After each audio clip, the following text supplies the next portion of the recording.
Dark Matter White Light by David Morgan, originally created on the 9th of April 2015.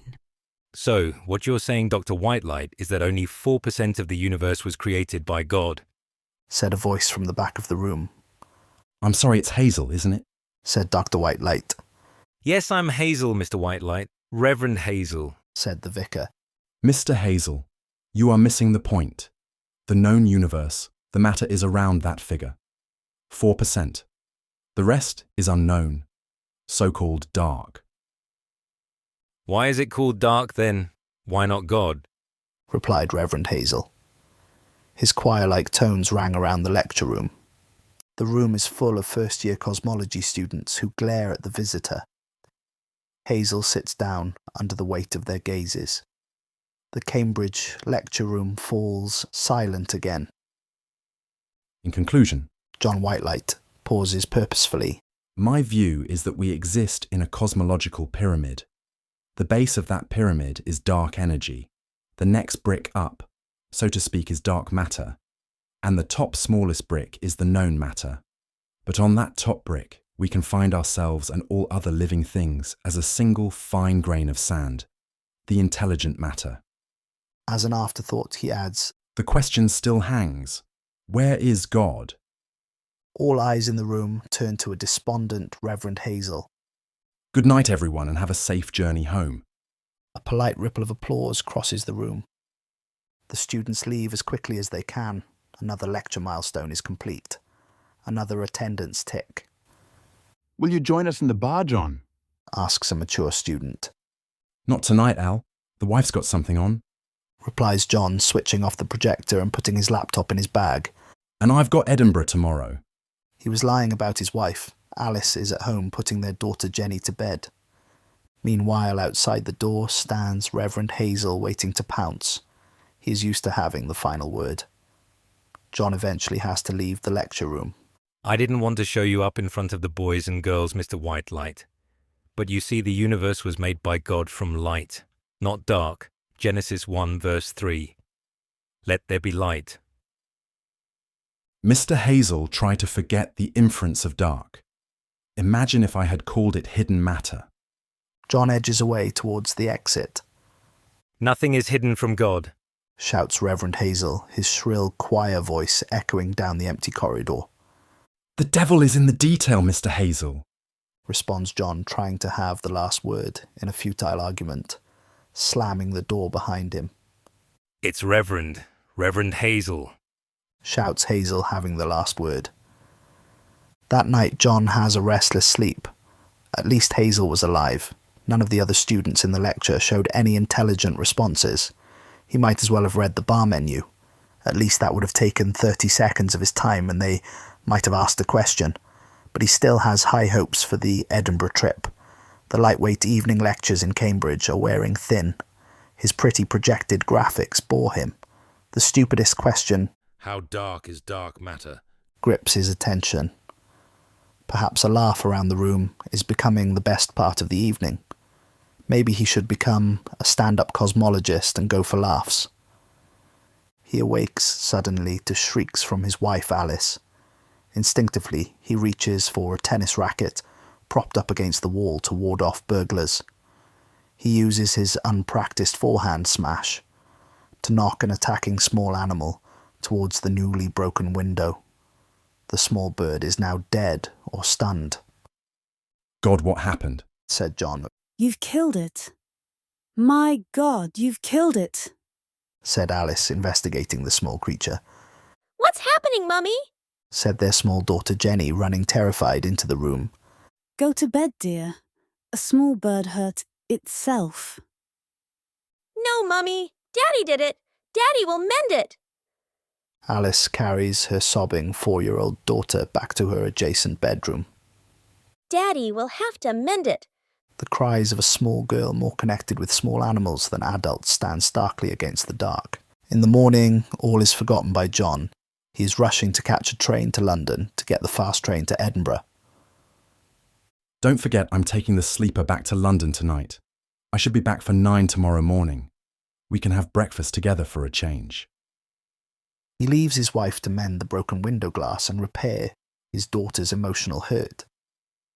On his train journey, he pictures Jenny and Alice putting the bird into a bag and burying it in the garden.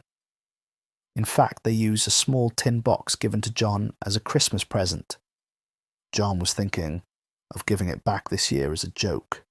Maybe with a dead bird inside, it would now be more shocking than funny. Baby Jesus will look after him, Mummy. 4-year-old Jenny is preparing for her nursery's Christmas nativity play. She knows about baby Jesus and Mary and the angels that she and her small friends portray in the play. It has never crossed Alice's mind that her young daughter is able to deal with death so well. If John's train to Edinburgh crashes, will she react so positively, she thinks? And he will look after Daddy too. She replies, trying to repair her own bad mental picture. After boarding the Euston to Edinburgh train, John gets out his laptop to rehearse his presentation. This is the real deal, no gimmicks. Just equations and precise language. No childish illustrations. He looks fondly at Chair of Cosmology, Cambridge, the title of his first slide of his presentation. The long train journey to Edinburgh begins to bore him. He wants the lecture to be over and to feel the warm, intellectual embrace of fellow scientists. He awakes to a silent, rushing train. He looks around. The carriage is empty. Hello! He shouts pointlessly. He imagines that he has overslept and the train is rushing back to some empty depot. After some minutes, a voice comes over the speakers. Due to an incident on the train, we are returning to Leeds. He phones home. What's happened? Instinctively, Alice knows there's a problem. I don't know what's happening. I fell asleep. The train is empty, and I'm going the other way. The train shudders to a stop. Off he strides. The train pulls away. Another approaches. He gets on. What's happening? Says a faint voice on the phone. I've got on this train. Where's it going? I don't know, it's dark. John, that's so stupid. You could end up back in London. At that moment, there's another announcement. This train is for Edinburgh. We will arrive directly at 6 p.m. On the platform at Edinburgh, he tries to find a station guard to explain what happened, but there to meet him is his old tutor, Keith Guest. You're late. I know, Keith. There was a mix-up. Never mind. You're here now. Do you need the bathroom before we go to the conference hall? The evening lecture goes perfectly to plan. Not one stumble. Clean, crisp and concise. The maxims he has borrowed from Keith from his student days. Afterwards, Keith has laid on a meal with some old lecture circuit pals. He even manages to get in his quip about how dark is dark matter. They reminisce about the guy whom they flew from Fiji, who showed them his amateur photos from his garden. They had sent the invite and plane tickets to the wrong address, asking for pictures of the night sky in Fiji. John never mentions to Keith the problems he had travelling to Edinburgh. He enjoys the afterglow of success. He doesn't want to look like a bumbling Cambridge professor. His night journey back to London and the early morning train to Cambridge is long but uneventful. He arrives at Cambridge Station on a typical dark winter's morning. He stops in the station cafe for breakfast, bacon and egg sandwiches. His promise of breakfast with Alice is forgotten. Driving back home, he begins to think about his eventful day. He makes a mental note to check the newspapers for an incident on the Edinburgh train. Suddenly, he is fully conscious of the road. He pulls up. He doesn't know where he is. Again, he phones home. John, have you been drinking? Asks Alice accusingly. Have you checked your GPS? I'll phone you back. He gets out his pocket GPS and waits.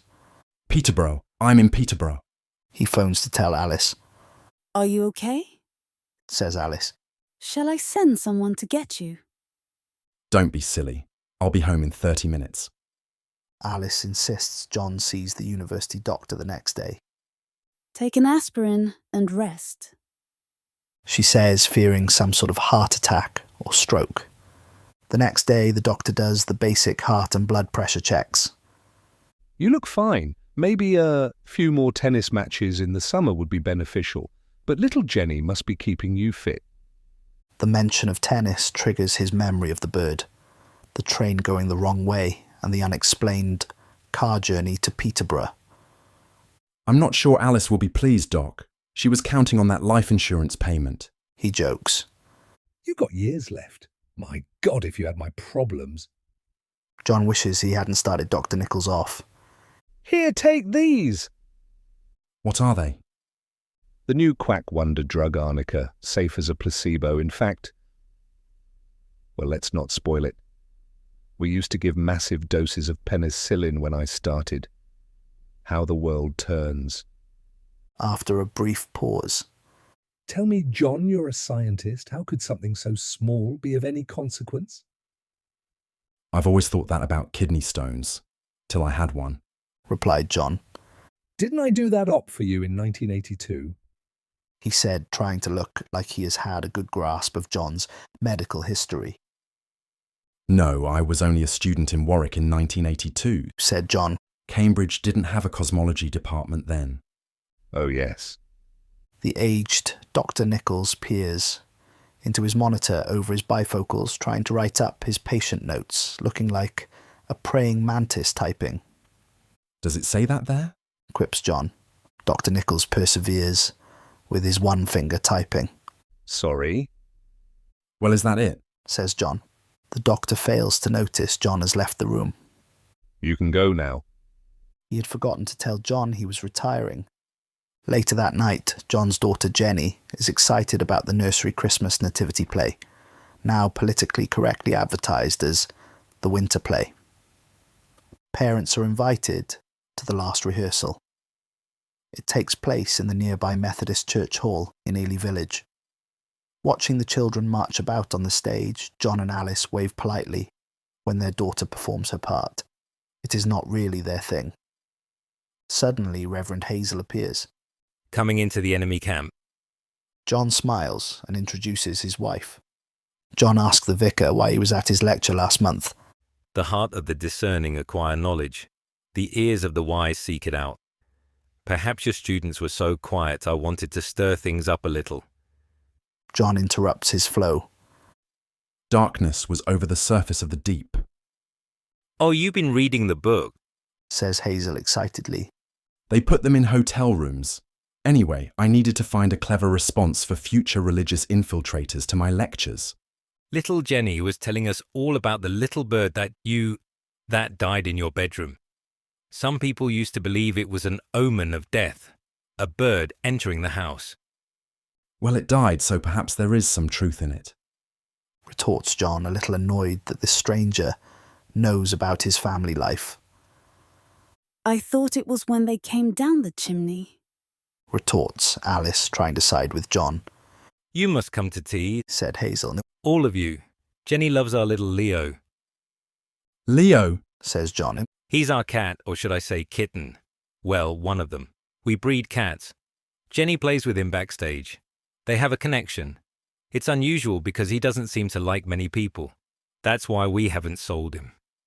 I'll come to the point, John. I've been keeping him for Jenny. My wife says he's Jenny's cat. Well, I don't know what to say. About coming to tea or the kitten? Says Reverend Hazel. I don't think so. But at that moment, Jenny appears on the stage holding a fluffy white ragdoll kitten. Look, Mummy. Look, Leo is my best friend. As if on cue, the kitten purrs into a microphone on the stage.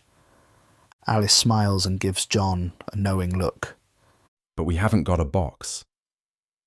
Don't worry, I've brought everything. Says Hazel. We can talk about the price when you come to tea. Bring Leo. A few days later, there's a knock on their door. I hope it's not that Hazel guy after his money. Says John.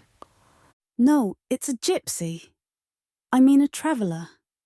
Says Alice, quietly peering out of the window.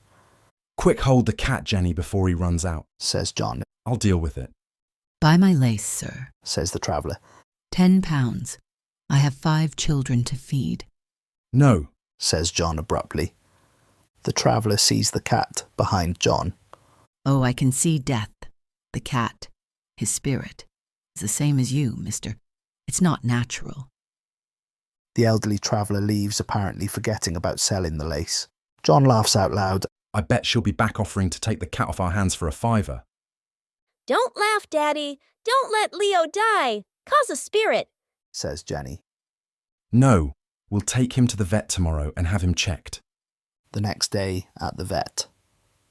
Everything seems perfectly fine. Reverend Hazel is one of our better breeders. We have your kitten on the system. Says here the family name is Whitelight, cat Leo, breed Ragdoll. The vicar registered him, says the Canadian vet's assistant, brushing her hair from her face after leaning over the computer. Does he need any injections? No, they've all been done. But you will have to bring him in to be neutered, unless you intend to breed him. He's such a lovely cat. It would be such a pity to stop his line. Weeks later, his time and energy returns to the university. The end-of-term staff Christmas party is always an awful affair. Most students have gone home, and the few stragglers left are PhD hangers-on, hoping to be employed by the university. This year it is being held in some awful shed in a country park, just north of Cambridge. John arrives politely late and on his own. Few people are sober by this time. One person stands out, Marlene. The Aussie. As the staff called her. Curiously, the students call her Shrek, even though she's very pretty. Hi. She says, seeing John. Have you seen Jimmy? She said. The sod has made me come to this awful place alone. He's gone to some school parents' evening to try to endear himself to some sponsor for his Olympic rowing team. Can you give me a lift home? He bought me this stupid girly outfit. I hate it. God, I could tear it to shreds. Marlene always hits a soft spot with John. She's bright and her mathematical abilities compare favourably with his own. He has a choice. An evening drive with one of the most beautiful and cleverest girls on the campus, or to stay with the drunken nerds. St. Ives, please, she says, as if instructing a taxi driver, throwing a large carrier bag into the rear seat of the car. Anyway, another term over. Why do they call you Shrek? Said John, interrupting. God, Jimmy started that. The first day he met me he said I looked like some famous actress. You mean Nicole Kidd? I'm not that old. Anyway, I said, God, she looks like that horrible painting The Scream or Shriek or whatever it's called. And he said, Shrek. I see, said John. Jimmy's not so bright. He's got a rowing scholarship, said Marlene, changing subject quickly. I hate girls' stuff, said Marlene. John reflected on the girls' stuff, changing the subject back to his original theme. The staff calls you Aussie, said John. God, that offends me. I'm a Kiwi. Look, no hairy armpits. John turns to look. Suddenly, he's faced with more of Marlene's white flesh than he had expected. It's a size 14. It's hanging off me. John has taken his eyes off the road far too long. His car hits the curb.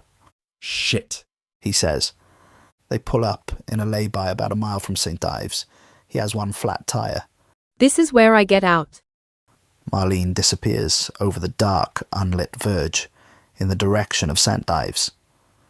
John tries phoning his wife's mobile. It starts to ring and cuts out. Great, I don't know my AA membership number. He thinks out loud. As he ponders, a text message flashes, and John reads it. At Christmas play with Jen. Text me. Need AA num, he replies. His phone rings. What's the matter? Said Alice. You promised me you wouldn't drink and drive. I gave some students a lift home and hit the curb. Is my car okay? Says Alice. Just a flat tyre. Can't the boys help you change it? Says Alice. What boys? It suddenly flashes into Alice's mind that John has a car full of young girls.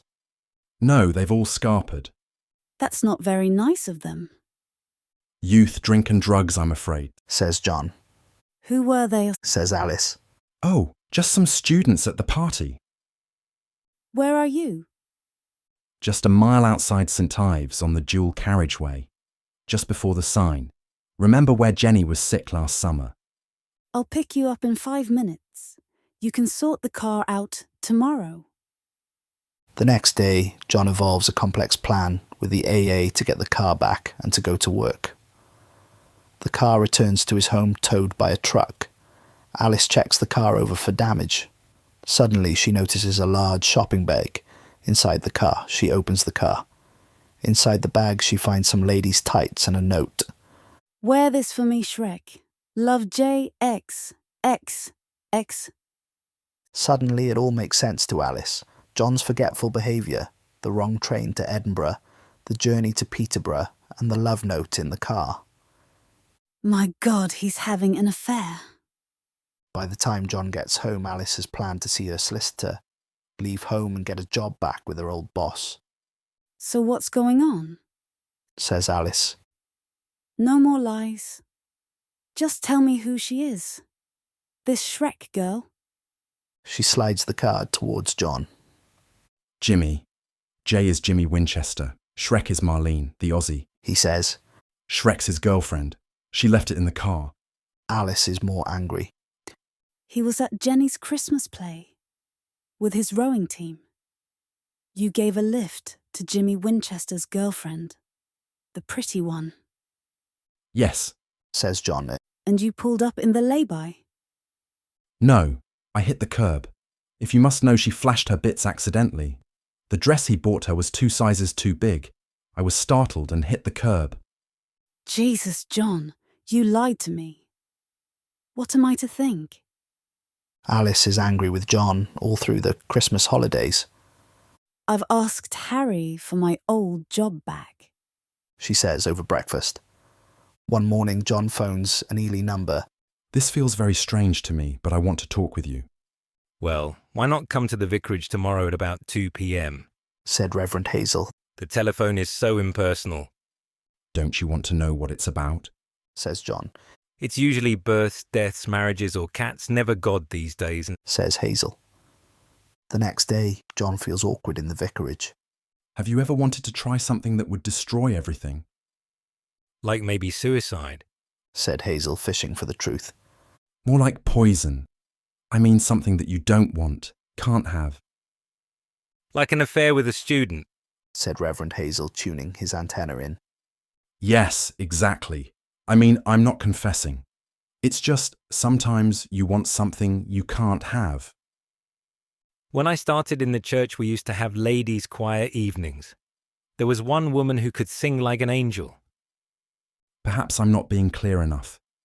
You see, I'm supposed to understand the universe, or so my students think.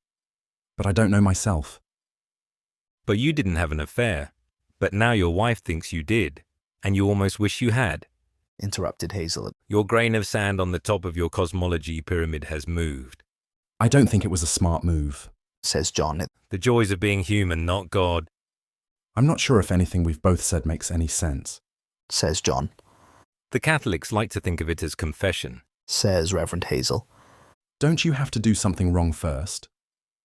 We Methodists like to be proactive, confess first. John interrupts. I think I've taken enough of your time. Oh, and I was just getting started. As he is leaving. About Leo, you haven't named your price. Leo's a gift to your family. Nonsense, they sell for over £300. Why not make a donation to the church for our repair fund? That way you can get a tax benefit. Okay, I'll send you a check then. That night, John speaks with Alice after a week of silent reading. I've spoken with Reverend Hazel and sent a check for Leo. Actually, he wants it for his roof repair fund. That's nice. At least you were speaking with someone, says Alice, feeling neglected. Look, Alice, nothing has changed, except you have decided to go back to work. What's wrong with me wanting my independence? Says Alice. There is a loud and repeating ring at the front door. Good evening, sir. I'm Inspector Stevens, and this is Sergeant Jones. We are investigating the disappearance of Miss Marlene Atcombe, one of your students. Come in, Inspector. Alice, the police are trying to find Marlene Atcombe, Jimmy Winchester's girlfriend, you remember. Actually, it's you, Mr. Whitelight, we wanted to talk to. You see, our investigation has led us to believe that you and Miss Atcombe left a Christmas party together on the 22nd of December. We'd like you to tell us where you went. Well, I gave her a lift home. You gave her a lift to her home or yours, sir? Actually, neither. I crashed into the curb on the A34 and burst my tyre, just before the turn off to St. Ives. She got out and ran away. She ran away, sir? She just said this is where I get out and walked off towards St. Ives. You said ran away a moment ago. John began to sweat profusely, realizing the contradiction. You see how this looks, sir? Yes, I see how this looks. Like a quarrel or something. Why did you say quarrel, sir? Do you and Miss Atcombe quarrel frequently? I hardly knew the girl. Yet you drove 5 miles out of your way, after just arriving at a party to take her home? Sergeant Jones spoke for the first time. You said knew, not know, sir. God, this is absurd. First, I was a kidnapper. Now I'm a murderer. Sir, I now have to read you your rights. I'm being arrested? Helping the police with an inquiry, sir. But anything you say will be taken down and may be used in evidence against you. I'm looking for the cameras. Is this a student prank? I don't think you should say any more, sir. We would like you to come to the police station to make a formal statement, said Sergeant Jones. John makes his formal statement and leaves the police station at 9 p.m. after 2 hours of questions. He gets a taxi home. Back home, Alice is angry and stressed. Tell me what happened. Did you quarrel with her? Did you try it on with her? Why did she run away? I hit the curb and she got out and disappeared into the darkness. Honestly. God, John. You're screwed. If she doesn't turn up soon, you'll be front page news. Professor kidnaps schoolgirl lover. You're not helping. We need to ring around. At that moment, there is loud banging at the door. Come out, you bastard. What did you do to Marlene? Alice peers through the curtains and sees Jimmy Winchester. A car has a door open and its engine running. The front door is banged loudly. Alice runs towards Jenny's room. Phone the police. But at that moment, the banging stops. A figure walks up to Jimmy, talks with him, and Jimmy disappears back into his car and roars away down the street. It looks like the police are here already, Log shouts John up the stairs. We need to continue your interview, Mr. Whitelight. At the police station with Inspector Stevens, the tape is recording. You realise that maybe Jimmy Winchester is at this moment sobbing his heart out to some journalist for the Cambridge News. You're already in the frame. His dad, Lord Winchester, is already talking to the university principal, and you will be suspended. What a Christmas you're having. Now, tell us again what happened. Some new evidence has come to light. You see, we spoke with Reverend Hazel, and he said you wanted to confess something, although he wasn't sure what. So tell us. Chaos theory. You see a small bird flapped its wings, and all hell let loose. Chaos, you say? Surely someone with your education can do better than that. What about you tried it on with the girl? She grabbed the wheel and crashed the car. The girl ran away. You chased after her. At that moment, your life was ruined. At this moment, police officers are searching your home.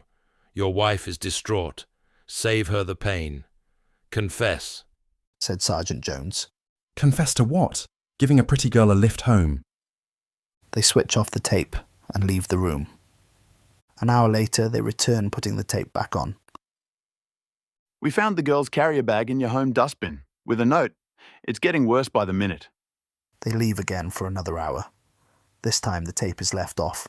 Okay, we've got a deal for you. Confess, and we'll take care of your wife and daughter.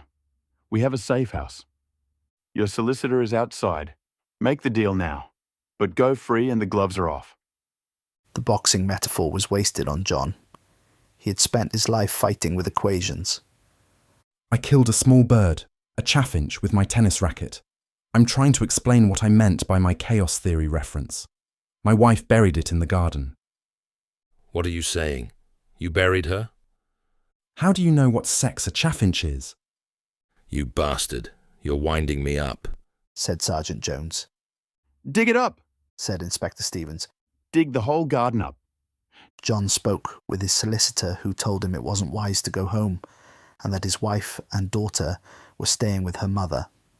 They've had to let you go, but it's not looking good. It's all circumstantial, but juries convict on less. What exactly will I be charged with? Difficult to say. Assault, kidnap, manslaughter, who knows? When they find the body?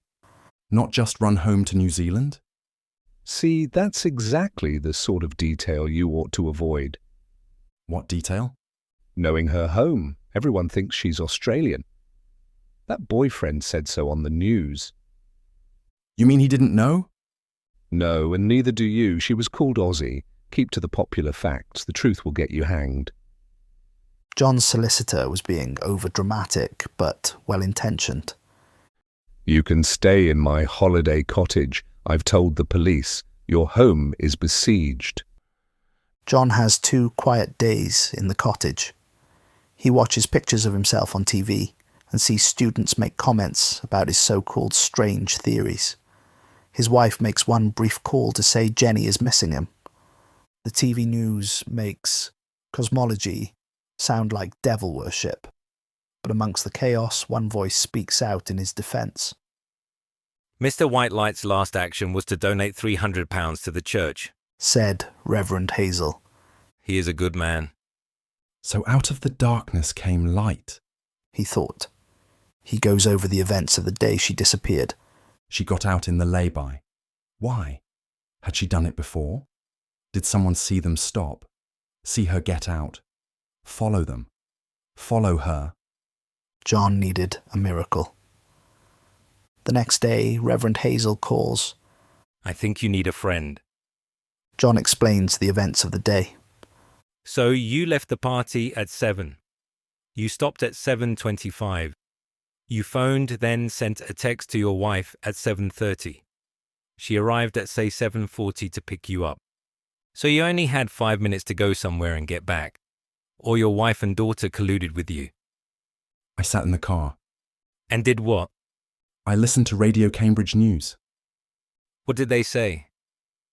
I wasn't really listening. Was it the weather? No, they don't do the weather after 7:30. Try harder. Well, after they played some classical music Rachmaninoff for about 5 minutes.